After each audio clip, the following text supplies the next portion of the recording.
Colby Thompson, welcome to the podcast. Thank you, Noah. Good to see you. Haven't seen you in 5 minutes. Yeah, about 5 minutes. Talking about coffee today. I do love talking about coffee. Yeah, and I'm curious because you spent a lot of time in coffee shops on the weekly. And spent some time reviewing them on your social media page. A little bit of a creative project there. What do you think, or let's rephrase that, why does it matter that a city has good coffee shop scene? I think, to me, it's not about being the best coffee shop scene in the nation. I don't think that matters as much as just having third spaces that people can gather and meet new people and, work or just somewhere outside of the house, right? Because I think that's the biggest thing. So, whether you're in Austin and you're the best because we're better than everybody, but you could be Austin or you could be back home, Conway, Arkansas, where I'm from. Like, it doesn't really matter if you're ranked or not. I think it's just about having spaces where people can gather. And of course, a city like Austin is going to need more coffee shops than, my back home because, I think the biggest thing with those is just having something close by. It's got to be accessible. If it's too far away, it just stops making sense in your daily routine and things like that. So I think the biggest thing is just having, spaces for people to gather. And I think your point of it being nearby is a big one. I also grew up in suburban town. It sounds like similar size to Conway, Lafayette, Indiana. And you had to get 10, 15 minutes to a coffee shop. Yeah. There were some a little bit closer, but it was usually something on a strip mall. And I think that while you can get pretty good coffee, although I think in the Midwest and South it's really sugary coffee generally, they spike it up quite a bit, but you can get okay coffee. But I think you do miss that in-person chance to bump into somebody, the vibe of, okay, this is the place I go to get that third place. Yes. No, I think that was a really interesting thing for me to see in my college town is they had pretty much just been it's like Seven Brew, what's the other one? Or I don't know. Dutch Brothers? Dutch Brothers. The one actually there is called Shadrack's. It's a local version of that. But, everyone in their town thought they had a good coffee scene, but it was like, bro, it's like mostly drive-through coffee. And there was like maybe one or two other places with some really mediocre coffee. And then this new place came into town called Four Kings. They used to have been like a bakery, but then they opened up like a whole new section of it that was like a coffee shop. Luckily, within like the first 3 or 4 months of me moving into that town, because I was like, there is not a good coffee shop here. And I'd gotten so in high school, I got really, really attached to my local coffee shop. Shout out Round Mountain Coffee, Conway, Arkansas. They were the ones who really taught me how to appreciate good coffee. I actually had a friend who worked there, and I hated it at first. I thought it tasted terrible because third wave coffee, specialty coffee, kind of tastes different than your traditional coffee that my dad would always make and stuff. Folgers. Folgers, some good old coffee that tastes like coffee. Yes, sir. You need that good old American black brew. coffee. Yep. And that's what I liked at the time. And so when I'd go there, I'd be like, this coffee sucks. It's super, it tasted kind of bitter to me. It had all these weird flavors. I'm like, I don't want coffee that tastes like a fruit. I want coffee that tastes like a coffee. But over time, that place kind of wore me down. And my taste actually, redeveloped to liking a lot of this third wave stuff, which was, I think, great for me enjoying coffee, not great for my budget, but it's fine. But even more so, the reason I would keep going back was not even because I liked the coffee. I hated it at the time. But it was just in my small suburban town, this was our one third space that we had where I could walk in and I would know somebody.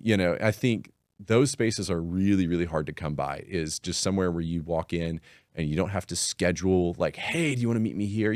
Sometimes you're going to do that if you really want to see a specific person. But I could just walk in and I would know, oh, I'm going to find somebody I know here. Whether it was the baristas or just someone sitting down, I think that is what meant a lot to me. And so, I saw that effect happen in my college town whenever that new coffee shop opened. It was this is our first place where people are actually gathering. It kind of had the almost network effect of, okay, there's enough people who show up here so that people are going to start showing up to see their friends there. My friends, we'd all meet up there on Saturday mornings. It was just kind of a ritual we had. We wouldn't plan it. We would just show up, and it was man, this is really nice. So yeah, I think they what coffee shops do is they provide almost the architecture for community Mm-hmm. in a way. I remember we had so a lot of Midwestern cities have kind of the courthouse Mm-hmm. primary original city, 3 stories all the way up. Yeah. And there was this old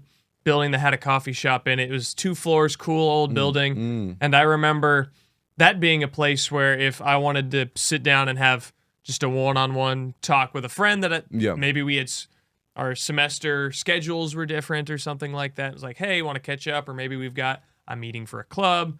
It was maybe a 10-minute walk from the campus since we were right off the main grid. And it provides, I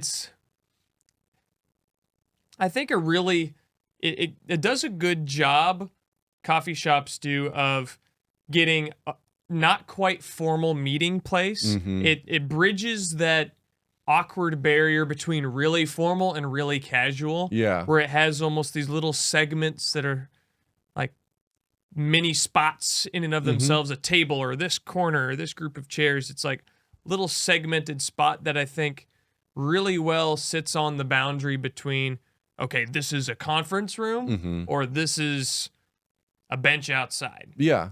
Well, and I think too, it's like, like, okay, you're not going to go invite your friend to go, hey, do you want to go sit on this specific bench? It's somewhere where you can tell people to meet, or, your friends can already be there. But I think also it's like, it's nice to invite people over to our house. Like we do that. We have like little house parties and things, and that's been really great. But I think if you want to have someone over one-on-one, that's a pretty high stakes. That's high stakes. It's like, well, I don't know you. I don't want to go to your house. I think like having somewhere where you can meet somebody. And I think one thing I really love about coffee shops is like the whole point is like it's either conversation or working, and we can get into that later, but there's definitely, I think, ways that coffee shops set themselves up better to be a conversation place or to be a working place. But I think just having somewhere where, you can, like, the primary purpose is conversation, and it's set up well for that. I'll try to go out to bars and stuff with y'all, and I always end up like, it's loud. It's so loud. I can't talk to anybody. And I love yapping. I love talking and meeting new people. But, when the music is so loud, I can't hear the person next to me. And it's just like, it's not like it's impossible. But if I'm having to shout, I'm going to spare your ear, listener, from yelling into this thing. But just imagine, I'm having to yell. And him and I are both loud. We're both loud. And so it's just like, and I'm like, it's just a struggle to have a conversation. So I just end up not having conversation. And I think you have better conversations over coffee than you do over alcohol. I mean, alcohol, you can have some fun conversations, don't get me wrong. But I think I think it just depends. I think you can have great conversations over both, but I think coffee tends its way towards more like deeper, I'm really getting to know a person kind of conversations. So. Yeah, it's a little more on the slightly more formal, put together side than a bar, more casual, playful. Coffee more, maybe not intimate, but serious, intentional. Yeah, it's good. And what do you think? I guess we've kind of been talking about it or talking around it. What makes coffee shops specifically good for that? But you're getting into the difference between working and then conversing coffee shops. What about coffee shops specifically set up well for both of those things? Yeah. So I used to review coffee shops as part of like my channel and stuff like that. And I had a score called grindability. Like I'd only say it like that, like grind, like you're working. Anyways, so it was, I think there's certain things for that. Like obviously for like working, you've got to have good outlets. I have like a whole setup because I love working in coffee shops. I have like 2 monitors. And so it's like, if I don't have power, we're cooked. You got to have good Wi-Fi. These are basics. I think one of the ones that it's really hard to tell though is like the music, because I've gone in a lot of places and, they're playing music louder, and I don't know, some people are great at tuning out everything else around them, but like, you kind of need a little bit of quiet and stuff. I think that's good. I think seating too can like really change how you're going to interact with work. Like if it's somewhere where like you can have like small little divided tables and you can be really far away from everyone, which is great. Like if you really, really want to lock in, you don't want to meet anyone. But honestly, I think a lot of times people are just like quiet typically in working. It also is just kind of based on what is everyone else doing. Obviously if you don't have a table it's hard to get work done. And there's some coffee shops I've noticed where it's like, okay, we don't have tables. We're not doing that. And so we are just mostly focused on conversation. But if everyone else around you is kind of working and the coffee shop has kind of steered you through that by, lower the music, I think it's an interesting balancing act because it's not just the coffee shop that sets this, it's also the patrons. But I think, if it is that feel and maybe not everyone else is like having super loud conversations, it's pretty easy to work, even if, it's somewhere like one of my favorite places to work in town is called Manana over on South Congress. And what I love about that place is there's this nice big table with outlets underneath it, because that's a huge thing. You get too far away from the wall, some places screw you. They don't give you outlets. It sucks. But this one, they got little outlets under the thing, and I can always plug up. But then I'm sitting right next to someone else, and so it's not too hard for me to just, if I see something interesting someone saying, hey, I'll just talk to them real quick. I think it's strange just how much a little bit of distance stops conversation, and how much physically just being closer to people means that you're more likely to have a conversation. Yeah, it's the architecture of the coffee shop provides momentum in a direction. If everyone is locked in, it helps you lock in more, I think. And if everyone's chill, maybe it's a Friday. Yeah. There's a little bit more conversing. You're able to say, oh, hey, you got any weekend plans? Or, oh, that's a cool shirt. Or I think that's a really, really cool aspect, the momentum aspect, what it's slowly pushing you in the direction towards, because I think we tend to undervalue the environment and where that can help steer you. Well, yeah, because there's certain environments where it'd be weird to try to start up this long conversation with somebody. If I saw you at a grocery store and I was just like, wow, I love your shirt. I guess you can maybe have that conversation, but typically, I don't want to stop and have a long conversation with you. I'm trying to get my groceries. I'm trying to get out of here. But yesterday at a coffee shop, there was these two women, they were meeting about some discipleship program at a church, and I'm Christian. And so I was like, oh, this is interesting. Let me just talk to her, ask her about it. Someone else is already having a conversation. I feel like in coffee shops, it's not too weird to be like, oh, I heard you were talking about this. I would also like to talk about this. And you can't say it like that. That'd be a little weird. But I think I was just like, oh my gosh, what church do y'all go to? And I was honestly really taken aback at how much she wanted to have that conversation in that moment. Cause I was like, I've definitely done this before where it's like, oh, I go to this church, zones out of conversation. But I think part of it was, she was in a place where she's like, oh, hey, I'm just here chilling. I'm not trying to get work done. I'm not trying to buy my groceries. I'm just here to hang out. She was there to talk with someone else. She stayed a few minutes later. She's just chilling. I think finding people in that environment where they're ready to have a conversation is really cool. Yeah, people want to have those 5-minute relationships. It makes the day special when you can say, oh, that was a cool moment. Me and that guy, maybe it was in the gym. We had this interaction. Oh, hey, man, you got your last rep? No, it's like, all right, keep working, buddy. You got it. Just stuff like that. Gyms, coffee shops. I remember Tripp said he was, and this is kind of a Tripp thing, the 5-minute relationship. That's his thing. He was biking downtown on Memorial Day, and him and this other guy just had this moment. It was like, hey, how's it going, or something like that. Just any of those interactions, they're small microcosm human moments that help us just remember that everyone else is also just wanting to connect. No. It reminds me of a story. I was out biking, kind of Tripp is, just kind of out. It's just such a better way to see any city, I feel like. And then also just you have more interactions with people, and you're in your car. I feel like everyone almost acts like I'm a car interacting with other cars. They don't think they're humans interacting with other humans. I get so much anger. I say they, this also includes me at times. I've been there too. Yeah. And so, but I was, this is just weird, but I was on my bike. I was about to go chill in this park, and I see this little rock. I'm going to go sit on this rock. And so I go to sit on the rock. I park my bike, and I see this couple, and I'm like, this girl just broke up with me. I was like, bro, couple out here. And then the guy gets down on one knee, and I'm like, oh, shoot. oh crap. Okay, so then I like, shimmy out of the background, and then there's this other girl just sitting on one of the other rocks way in the background, and me and her just like, I'm like, did you know these people? Did you? And it was both like, no, and it's just like, it was fun. Like there was something interesting for us to have a conversation about, like in that moment. And I mean, I did feel bad, like being right there for the proposal, but I mean, how could I have known?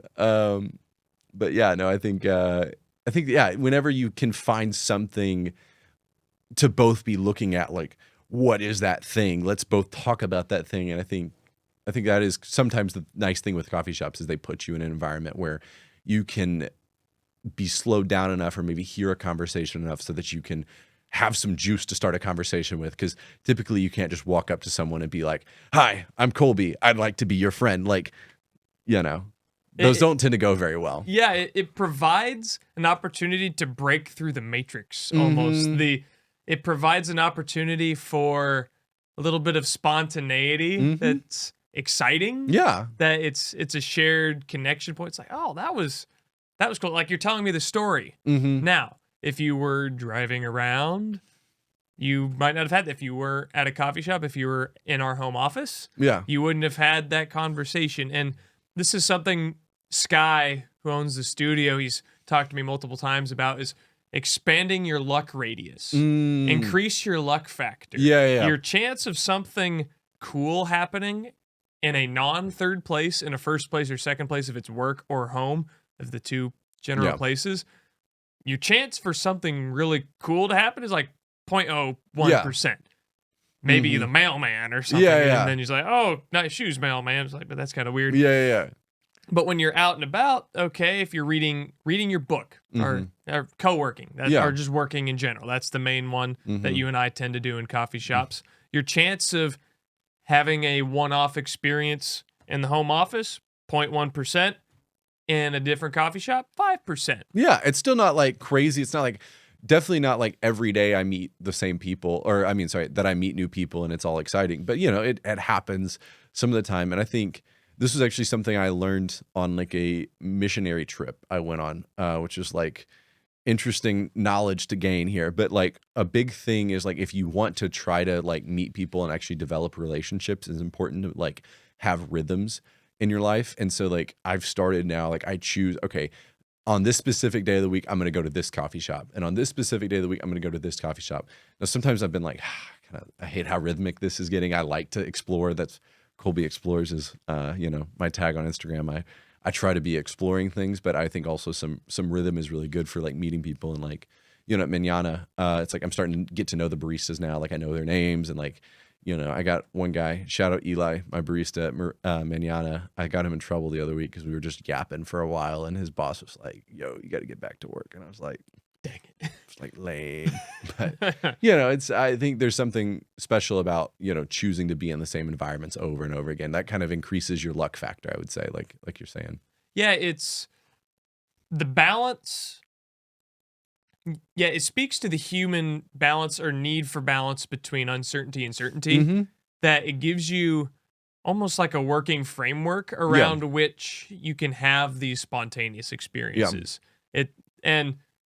It's something that we talked about a couple weekends ago when we were talking about what makes us us. You're like, I need to get out and explore something new again, because you had been making it part of your personal work or project schedule. I'm going to I'm going to go try this new thing for the sake of a video. Yeah. And you forgot the reason I am Colby Explores is because I need to go out and do something and hang out and chill for a day in a new spot. Yeah. No, I think that's big. And that's kind of why I like stopped reviewing coffee shops on the internet. Cause I was just like, man, like this is taking some of the fun away. Is now I'm going into a coffee shop and I'm thinking, okay, I had like 4 criteria. It was based on the menu, the coffee itself, how good it works as like a social space, and how good it works as like a grindability was, like working.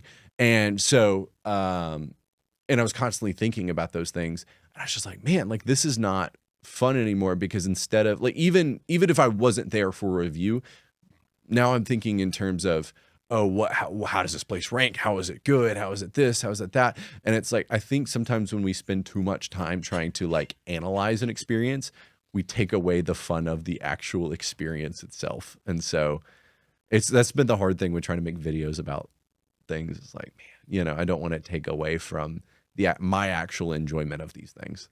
It takes it away from the human experiential side to the engineering side. Yeah. It takes it from human experience to optimized. Yes. I remember doing this or having this problem last summer when I was grocery shopping for the first time. Like, I'm going to maximize my macros. I'm going to do all this stuff. And after a week of doing that, I was like, dude, I lost all the fun in making food. That I don't enjoy food. It's a grind. It became 100% an engineered thing. Yeah. Rather than, the food I made today, this is good. I like it. It tastes good. It's still healthy, but the point is the experience. Yeah. And that is something I've seen pretty frequently. And that's why I think a big reason why I made this podcast was to talk about the experiential side of things. Yeah. A lot of things on the internet that I've been around in podcast space, and a lot of male advice tends to be get things in order. Yeah. Optimize things, make sure you've got all the ducks in a row. Yeah. But it tends to forget the slow down and smell the roses. Enjoy the experience, because my life started taking a number of steps forward when I found the things I enjoyed. Yeah. Rather than making sure I was hitting the gym every single day and grindability. It was when I found, hey, I like playing my guitar, seeing the sun come through the spring trees, and enjoying the breeze on my face. That did a lot more for me finding peace in life than the other thing. No, yeah, that reminds me, like my favorite book, I would say, outside of the Bible of all time is The Relentless Elimination of Hurry by John Mark Comer. It is like kind of in the Christian religious realm, but I think it just has a lot of just general advice on how to like slow down, which I feel like is something we all need, because we're all just like trying to go faster and faster and more optimized. How can I do more things, be more productive in my day? And I think like two of the things that like really I think stuck out to me, one of them was like, he was like, like plan things with margin. Like, I'm terrible at that. I'm always showing up late to things. I'm always like, okay, how can I be here just a little bit longer so I could, and it's like and I think especially in the West, are just so like, okay, I'm going to fit this amount of things in my day. And it's like, man, look at how great he is. If Noah tells me, oh, I'm busy, it's like, man, Noah's living the life. Noah's got so much going on. And it's like, no, busy is not a good thing. And like, he's like, I'm intentionally choosing to like have more time at these things and make them take more time than I think I need, so that like if someone comes up to me in a coffee shop, this has been like my problem is like, man, I'm at a coffee shop. I'm here to meet people. I'm here to talk. Like, I want those things. Otherwise I would just be sitting at home. Right.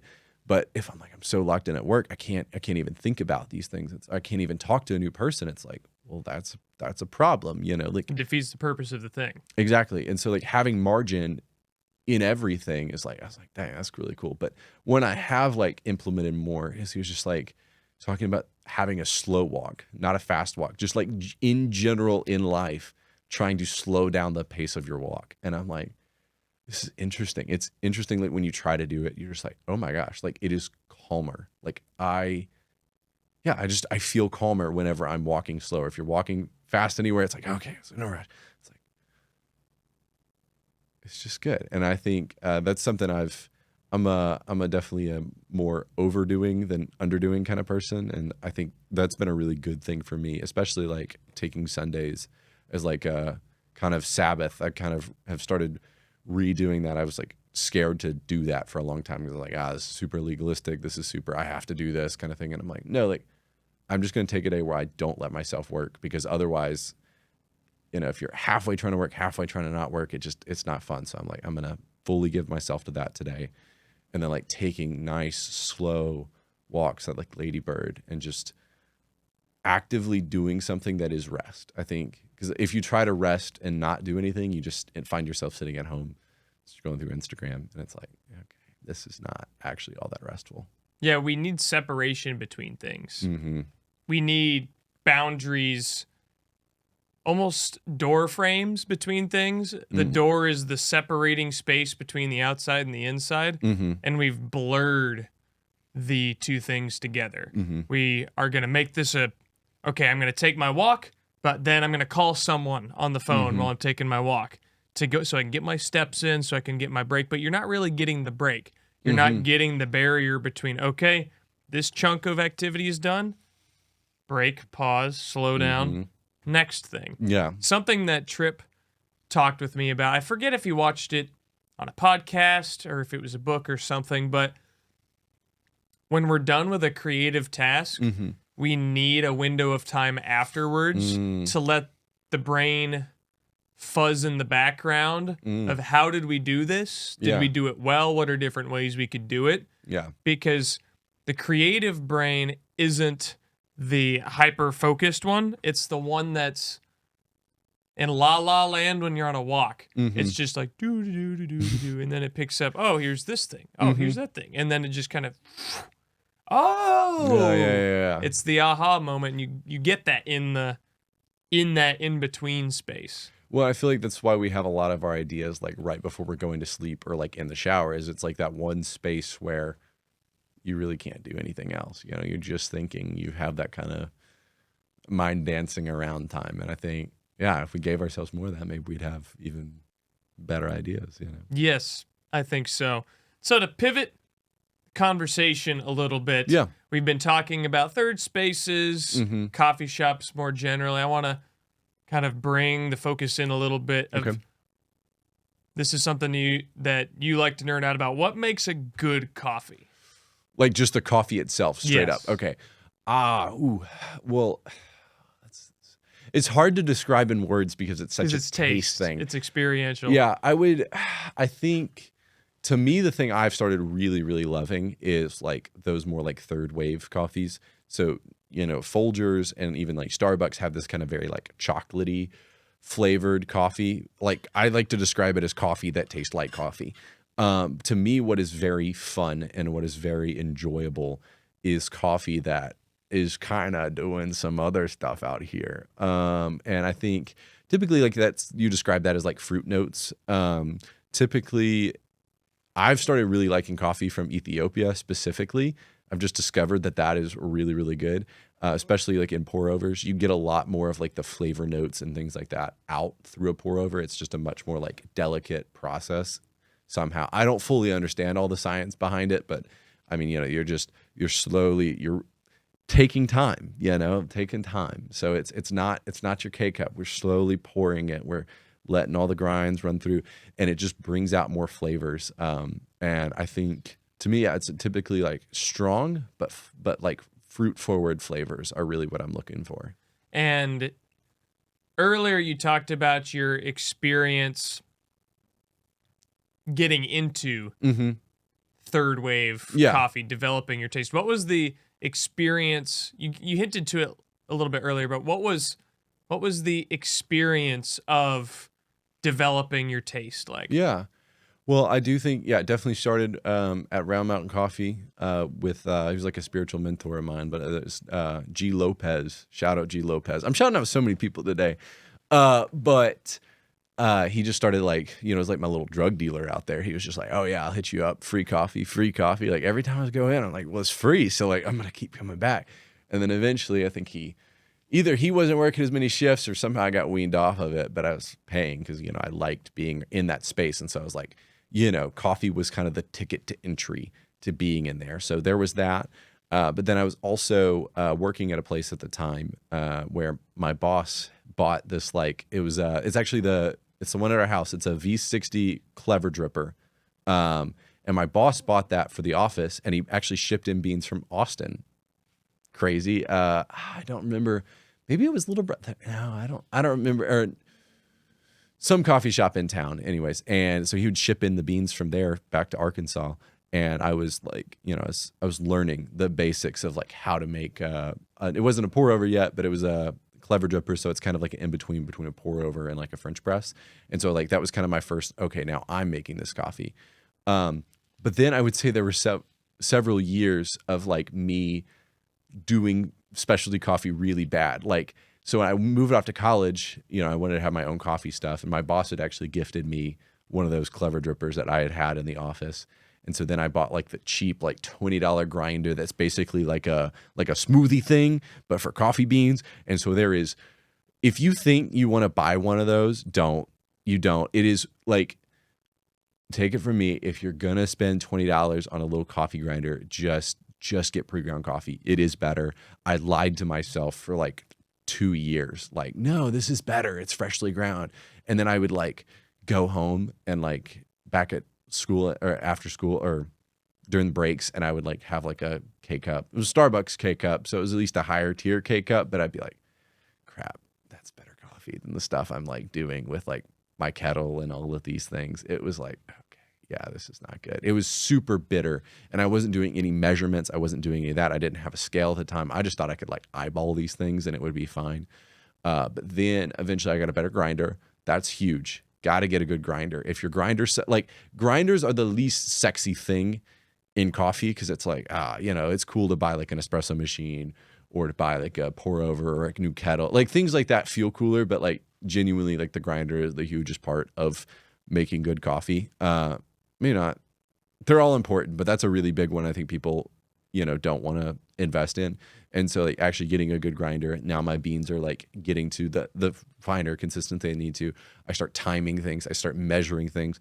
It's like, oh shoot, okay, now this coffee is like a million times better than that K-cup I'm making. But it like took several years of just keeping on doing it. So I think that was like maybe developing taste, but there was like definitely periods where I didn't have taste. I was convincing myself something was good because I spent more time doing it. And I was like, there's no way a K-cup's better. But then if like I was honest with myself, I was like, this sucks actually. But you know, eventually we figured it out. So I think being willing to like consult the internet or smart people or your own taste buds and being like, man, this actually does suck. And just because I spent a lot of time on it doesn't mean it's actually good. Yeah, you can dig a hole with a spoon or dig a hole with an excavator. Yeah, exactly. And like you can be like, well, this hole, you know, it was dug 100% by spoons. I'm not gonna give up now. And it's like, bro, like, come on, like spend the money on the better thing. Spend the money on the better. Well, it's not even there. It wasn't even money. It's just knowledge, or even just admitting like a humbleness that like, man, I really didn't know what I was doing. And I think I've seen the memes on Instagram. There's coffee people memes, and I think that is one of them. Is like when you start out, you make some of the worst coffee ever, and you say it's the best because you made it, and there's a little bit of your heart and soul in it. But I think learning from people is huge, you know. So yeah, it's in all things in life, you need to be a little bit open. It's holding something with an open hand, and it's tough to do that when it's something new. You're trying on this new thing. It's like, oh, I like coffee. I found that I like coffee.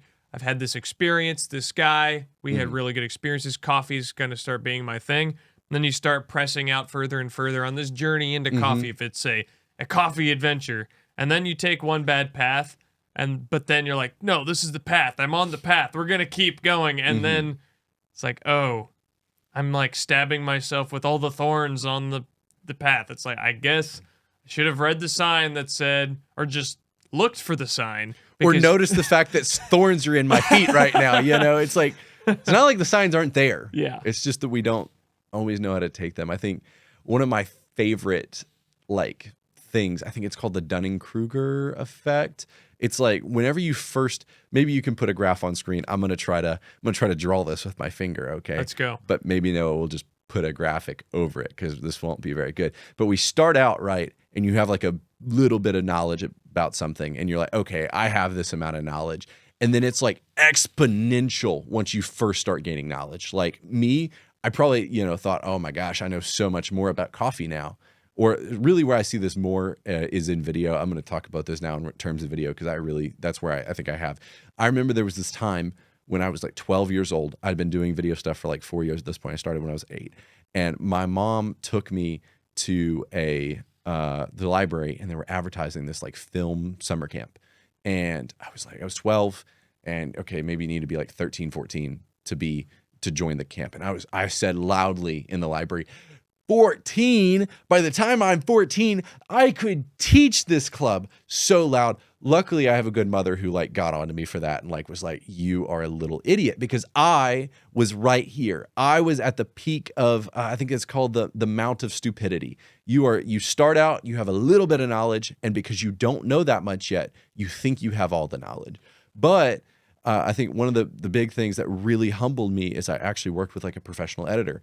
And so then I like way down. I'm like, oh, like I got to keep things consistent. I can't just pick a new font every time the text comes up, or, like actual storytelling, things like that. Like I'm learning, I'm picking this up. And so then over time, your confidence starts building up.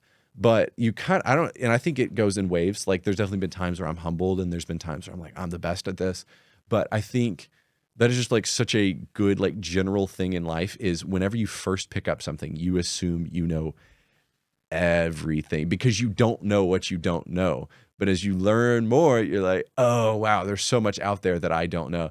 And that's where I'm trying to get to the point in coffee. It's like, I've never worked at a cafe. Never been a barista, I'm doing a lot of at-home stuff. I do think I kind of know what I'm talking about at this point, but I'm like, I have to keep that humility there. It's like I'm not a roaster. I don't know all these things, and there's still a lot, left to learn, I think. It makes life very much like a video game where there's a level. All right, boom. I took out the first boss. I'm on top of the world, but you don't see, okay, you slayed the goblin, but and then you turn the corner, boom, there's an orc or something. Yeah. I'm not a nerd with the Dungeons and Dragons, I guess, or whatever video game. But I think in all stages of life, the more you learn about something, the more you realize you don't know about something. It's like climbing a mountain. You see, okay, here's this first hill. It's like, this looks like it's it. Okay, I'm going to get it, and boom, you get up, and as soon as you get to the top, you see, oh, that was a fake peak. Yeah. There's another peak to go, and then you got to go down. It's like, oh, shoot, like, get back on the trail, keep grinding. Yeah. And then you get up, and then, oh, okay, I learned some more skills, I worked hard, but then, boom, there's another peak. It's false peak, and then on up it goes. Yeah, and I don't think you ever truly, like, reach the top. Like, I don't think in this life we're going to have everything figured out, and I think Cole talked about this on your last podcast. Like, Socrates says, it's like, I'm the smartest, paraphrasing, it's like, I'm the smartest person because I realize that I'm stupid. Like, and I think that's a huge part of like actually having wisdom is understanding that you don't really know what you're doing in a lot of senses. And I'm still young, and I still need to be humbled on that, I'm sure. Yeah, we're at the stage in life where we've got a full year out of college under our belt now. Yeah, it's so like, much. Yeah, we do have a clue, but then, like, if we think we have all the clues, then you stop learning. That's what it is, and that's, like, to your point exactly. Wisdom is to know that you don't know, because wisdom is the ability to continue gaining skills. It's like that's the difference between knowledge and wisdom. Is knowledge is the things you have. That doesn't necessarily keep you getting more knowledge. Yeah, wisdom is that, I suppose. Yeah. So we've kind of hit a handful of different stages here. This is about your developing taste for coffee, what makes a good coffee. But I want to kind of segue into a little bit of home here with what makes a cup of coffee home for Colby. Okay, yeah. I think that answer is Round Mountain Coffee in Conway, Arkansas. That is home to me. And I think, I don't know. I don't know if like, if I had the beans here and I made it just like they did there, that would be home. I think to me, the biggest thing about coffee is like, if a coffee sucks, then I'm probably not going to go there. Like, that's the unfortunate truth. But I mean, not unfortunate. I think that's just part of it. But like, I've had better coffee than Round Mountain. Maybe. Yes. But like, my heart tells me the best cup of coffee is at Round Mountain Coffee in Conway, Arkansas, because that is like the place where I have felt the most like home in somewhere that isn't my home. It's like every time I go home to my actual home, like we've moved houses now, but I'm always going to go back there. And I'm always like, even now, like it's been 4 or 5 years since I've lived in Conway, and I still can go in there and know people and be known. You know, I think that's the nice thing is it's just, you know, it's where your friends are at. And I think that to me is the biggest part of it. Home, I think home is the place where you found belonging, Mm-hmm. not necessarily just with people, but in the space, in your own skin, in what you're doing. There's some, I wouldn't say comfort necessarily, but peace. Mm-hmm. Because comfort, I think, is a little bit too easy. It doesn't necessarily push you Yeah. a little bit. It doesn't challenge you a little bit, because I think you need a little bit of that. And you got that with conversations with good people. You got interesting conversations. You got the spontaneity in the rhythm. That was the place that you went every time, but you got something new Yeah. every time. And I think home is that amalgamation of those things that help us feel like we belong, almost in the universe. Yeah. Oh, that's sick. I don't know where to go from there. I'm like, that's some smart stuff out here. Yeah. And I think that's kind of, to kind of get meta with the podcast, that's kind of my goal with this, is to explore where do individuals find home? Because I think we always use that phrase, oh, I'm going back home or whatever, but I think there's a sense in which the Conway, was it Round Mountain? Round Mountain, yeah. Round Mountain coffee. I should have worn my shirt today. That would have made man. Yeah. That would have been You got the teacher jacket on. Yeah, this is my teacher jacket. I bought this to inspire fear in my children because they don't respect me as their teacher. And so I thought if I wore a, scary jacket or teacher jacket that they would listen to me. No. Teardrop. Yeah, for real. That's a coffee drink, by the way. I had one of those back when I was at Round Mountain Coffee this last time. What's a teardrop? It is, I think they put syrup on the bottom, half and half, and then espresso. And I was supposed to drink it like a shot. Like it was like you get all the layers, like it's hot, cold syrup. But I drank it slowly because I didn't know that's what I was supposed to do, but it was tasty still. Yeah. But talking about home, I derailed us there. But yeah, like what is like a third space here in Austin that you've found that feels like home? That's a really good question. What's a third space? Or maybe you haven't found it yet. I think there is a little bit of that. Maybe a third space that I have liked is Whitehorse, I think, or the dance halls have been a good part of that for me, is something I knew I could do in Austin that I couldn't do in Indiana. Yeah. And I remember reflecting almost every single time I go get a group of friends, or even if it's just me and Cam or something like that. I go out, and there will be a time every once in a while, just kind of zoom back and observe and see there's like 50 people here, give or take. They've all got a beer in their hand. They're all laughing. They're talking to the person next to them. Maybe there's a girl they like, or, hey, do you want to dance? And there's live music, and the band is, you can tell they're feeling it. And there's something there that makes me like, there is not a problem here.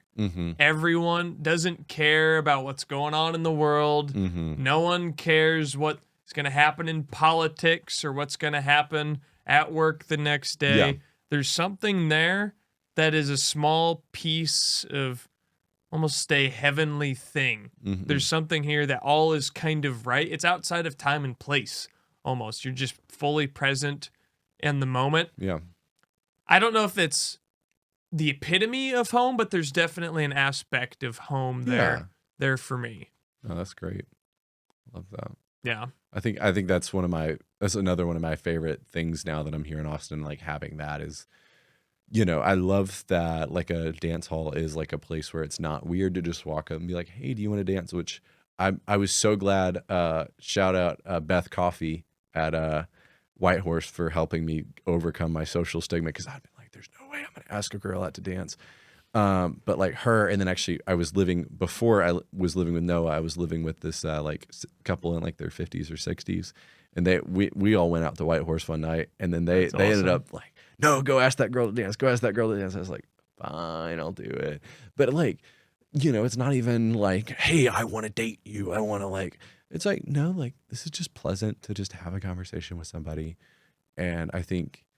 Yeah, I think any space where you can find where it is easier to have a conversation is just a good space to be in. Yeah, to connect with someone on a Mm. personal level. Yeah. No, I think we need more of that. For Yes. Sure. Yep.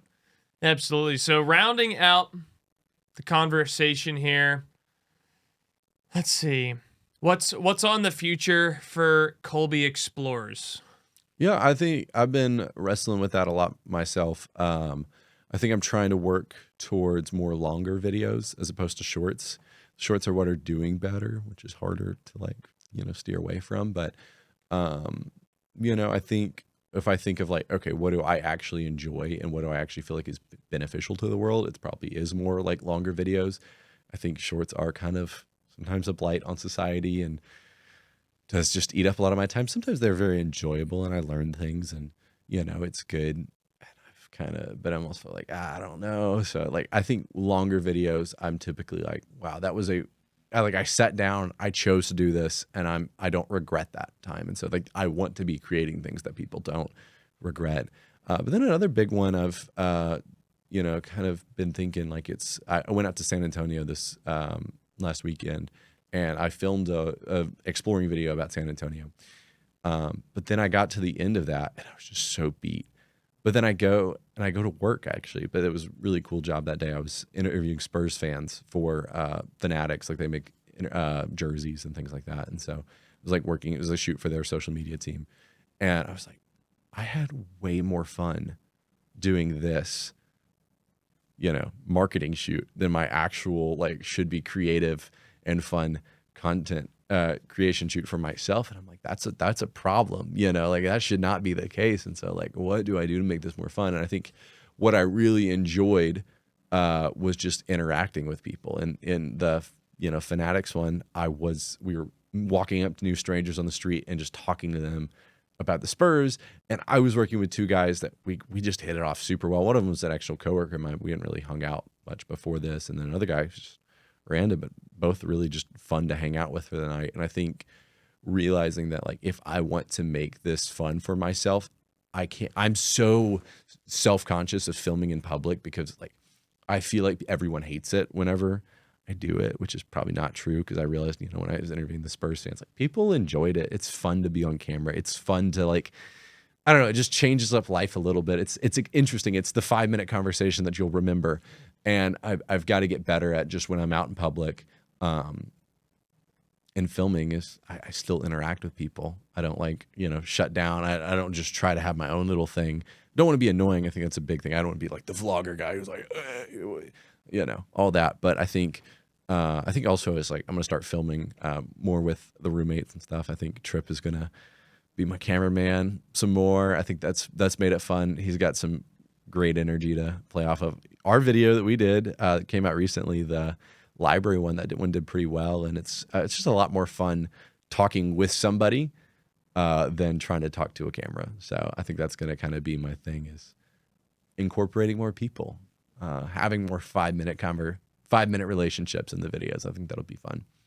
Yeah, we all need a team to be on for the things that we like to do. Yeah, no, for sure. I think it's hard to do anything by yourself. And I think this is also another cool situation where it takes trying something. We've been iterating our various projects since around November, December. That was when we had that initial kind of creator meeting. Cam's short form project, your coffee reviews, my podcast, Tripp's YouTube channel, and all the roommates. Yeah. Well, minus Kedrick, but you know, he was not doing the creative. He's an accountant, so it's not his thing. We're gonna get some accountant TikTok out of him eventually. Yep. We'll make sure that happens. But none of us are doing the same thing anymore. But I think it's also significant that we all tried to do something. Yeah. We took a path. It's like, okay, bumped into a couple thorns. Let's get on a different path. Yeah. And I think it's the same thing with your coffee. You had to try, okay, I'm going to keep going to this coffee shop. I had to grind my coffee with this thing. This sucked. Try this new thing. And then maybe one day you'll try to take a Saturday morning job of a barista. Who knows? Yeah. But you'll keep on trying, okay, I'll try this thing, try that thing. And I think that's how, in all things in life, we learn the groove that we fit into. What is our path that we're going to take? It's by taking this thing, piecing the, oh, they fit. Oh, this is cool. But it takes trying things. You can't, like, I spent a lot of time in my life trying to read books on things, and I'm going to try to logically figure out my life. I'm going to make sure I've got the plan, when all what I needed to do was just go out and do something. Because that's how you learn a whole lot more than you can read a book about talking to girls, or you can just talk to girls. You can read a book on what makes the best coffee, or you can just go try 10 different coffee shops. And one might be slightly more expensive, but you'll get a way better education than just sitting there reading You'll have a book. fun. You know, like go have fun. Exactly. Go do it. Yeah. Love it. So I think that's a good spot to end on. Go out there, try things, try a coffee. Try a lot of coffee. Try a lot of coffee. Try third wave coffee. Try coffee from Ethiopia. That's been my new thing lately. So get on that. Yeah. Try something other than Seven Brewer Dutch Brothers. Maybe you need a Folgers once in a while. Nah. No. You don't even. Well, Colby Thompson, No thanks for coming McRoberts. on the podcast. Thank you.